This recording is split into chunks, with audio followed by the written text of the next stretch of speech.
Good Morning Business, French Tech. Et ce matin, dans la French Tech, c'est donc une biotech à nouveau avec Frédéric Crène, PDG et cofondateur d'Inventiva. Merci d'être avec nous ce matin.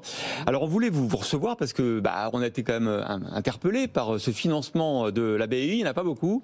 50 millions d'euros de prêts pour vous. Il faut dire que ça fait 10 ans que vous existez et que là, normalement, au bout de 10 ans, une biotech, c'est le moment où elle va commencer à sortir les produits. Ouais. Est-ce que c'est votre cas ? Exactement. Nous, oui, c'est vrai, on va fêter les 10 ans au mois d'août et on a deux produits qui s'approchent de la ligne d'arrivée. On a donc notre produit phare qui s'appelle l'anifibranor dans la maladie du foie gras, la NASH, qui est en phase 3. Qu'est-ce que c'est la maladie du foie gras ?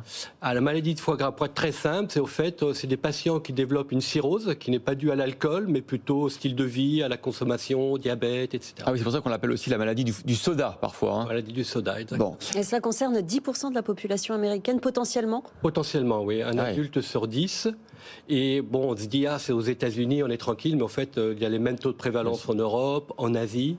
Et le plus intéressant pour nous et également pour les patients, c'est qu'il n'y a pas de produits qui sont disponibles, il n'y a pas de produits approuvés. Et justement, il fait quoi qu'est-ce qu'elle fait votre molécule par rapport à ça ? Qu'est-ce qu'elle fait ? Au fait, elle prévient l'accumulation de graisse dans le foie et elle réduit la fibrose. En fait, la cirrhose, c'est une fibrose qui va conduire potentiellement à un cancer, à une obligation de transplantation. Et nous, on a des données cliniques de phase 2 qui ont démontré qu'on réduit cette accumulation de graisse, on réduit l'inflammation et on réduit la fibrose. En désactivant un gène, c'est ça ?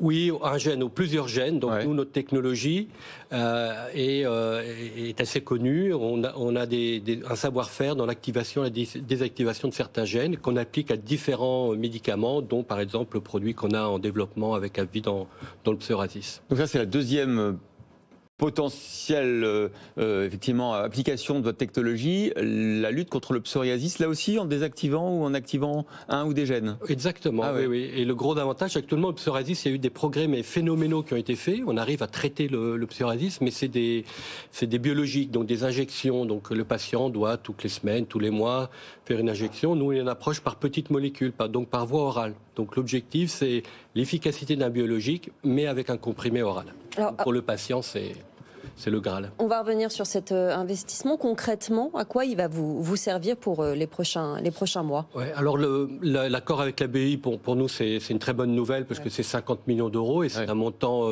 inusuel pour la BEI, un des plus gros pour une biotech. Et pour nous, ça va nous aider à financer nos développements et notamment la phase 3. Donc la phase 3, c'est la dernière étude avant la commercialisation.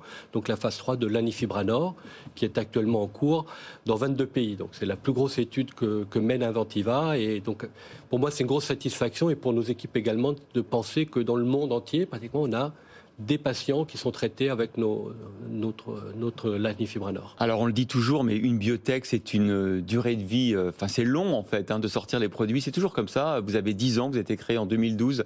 Vous avez été ici des anciens laboratoires Fournier puis Abbott. Vous avez 100 salariés aujourd'hui. Ils doivent être tous impatients de voir sortir les premiers produits, les premiers médicaments. Oui.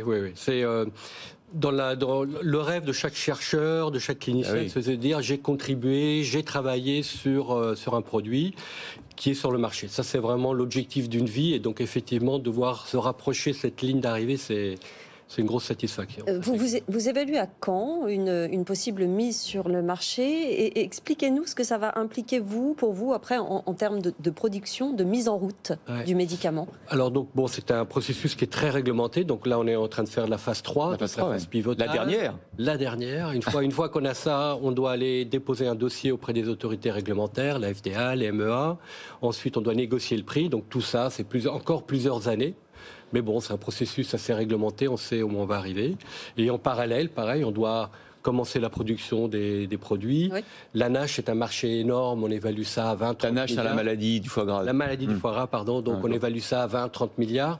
Donc c'est trop grand pour nous, on ne va pas pouvoir commercialiser. Il va falloir trouver un partenaire. Donc il y a plein de choses qui vont devoir se mettre en place. Alors justement, le partenaire industriel, je sais que vous êtes une start-up dijonnaise, mais il y a beaucoup de fonds d'investissement américains dans votre capital, majoritaire quasiment je crois maintenant. Du coup, le partenaire industriel, ça sera forcément un grand labo américain ou ça peut être un laboratoire européen ? Ça doit être dans la maladie du foie gras, comme j'ai dit, c'est un grand marché, donc c'est plutôt un marché pour les grandes pharma. Donc quand on dit grande pharma, on pense américain, mais il y a des grands noms en Europe. Donc on verra. Est-ce que vous allez vous vendre ou est-ce que vous allez faire un partenariat? Vous voyez comment cette extension, cette étape suivante? C'est impossible à dire. Nous, on a créé la boîte il y a 10 ans. On n'aurait pas imaginé être là. Donc je pense qu'une des clés de notre succès, c'est d'être réactif, d'écouter, de s'adapter. Donc on verra en fonction de ce que nous amènera l'avenir. Peut-être Sanofi, ils nous écoutent sans doute. Peut-être qu'ils vont être intéressés. Vous discutez avec eux peut-être. Peut-être, on verra. Il y a d'autres noms. La particularité de notre métier, de notre environnement, c'est que c'est très international. Donc travailler avec Sanofi, c'est génial, ils sont là. Mais c'est pareil si on travaille avec Pfizer, Roche. Bien sûr. Et les derniers mois, évidemment, on en parle souvent quand on reçoit des biotech, évidemment, la phase de pandémie qui a touché le monde entier a accéléré vos processus à vous sur les 10 ans. Vous avez pu voir l'évolution un petit peu de la recherche et de la mise en route, justement. Vous avez vu une différence? La pandémie, oui, c'était assez intéressant. On est devenu, pendant une période, on a été au centre de l'attention, donc ça c'était bien, parce que je pense que la biotech, et surtout en France ou en Europe, il n'y avait pas assez de focus. Maintenant, c'est en train de baisser.